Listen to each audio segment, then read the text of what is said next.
क्या हो जाओ? Be carefree. क्या हो जाओ? Carefree. मस्त हो जाओ. I don't know how you'll say that in English. Carefree. Carefree. Carefree.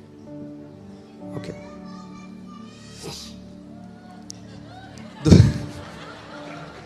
दूसरा जो इन्फेक्शन हमारी थिंकिंग में आता है, और ये बहुत ही जहरीला है, क्योंकि इसके द्वारा मैंने इतने सारी जिंदगियों को बर्बाद होते हुए देख लिया है इन 12 सालों में. The second infection that comes in our life, and it's very toxic. I have seen many lives being destroyed in these 12 years.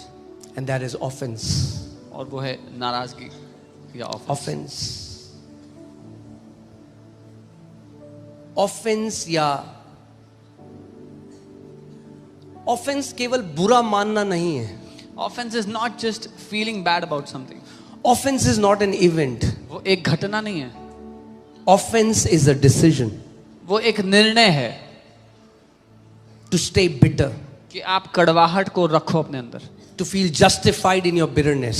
कि आप कड़वाहट महसूस करने को सही समझो. Because of something that was said to you or something that was done to you. क्योंकि आपके खिलाफ तो कुछ किया गया है और आपके खिलाफ कुछ बोला गया है. एक बात सुनो मेरी सारे के सारे. Hear me carefully everyone. हम सबके साथ हर रोज ऐसी न ऐसी घटनाएं होती हैं जिसमें आपको बुरा लग सकता है. किसी का व्यवहार, किसी का कुछ करा हुआ आपको बुरा लग सकता है, मगर उस पर बने रहना आगे जाके ऑफेंस बन जाता है.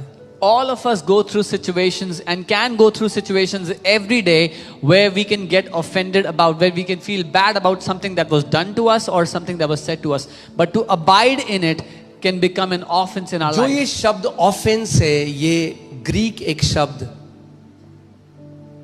स्कैंडलॉन से आता है. The word offense comes from the Greek word scandalon. और आप जानते हैं इसका मतलब क्या है? स्कैंडलॉन का मतलब क्या होता है? You know what it means? Trap. फंदा. दाऊद कहता है वो मुझे बहेलिए के जाल से बचाएगा. David says he will. ये बहेलिए का वो जाल है जो चिड़िया को ट्रैप करने के लिए बनाया जाता था, और अगर चिड़िया ट्रैप हो गई, पकड़ी गई, तो फिर ऊंचाइयों में उड़ नहीं सकती. ऐसी कितनी चिड़ियाएं हैं जिनको शैतान ने बांध दिया और वो कभी उस ऊंचाई तक नहीं उड़ पाए क्योंकि उन्होंने ऑफेंस को अपने हृदय में जगह दी. David says he will protect me from the snare of the fowler. The snare is set so that the birds can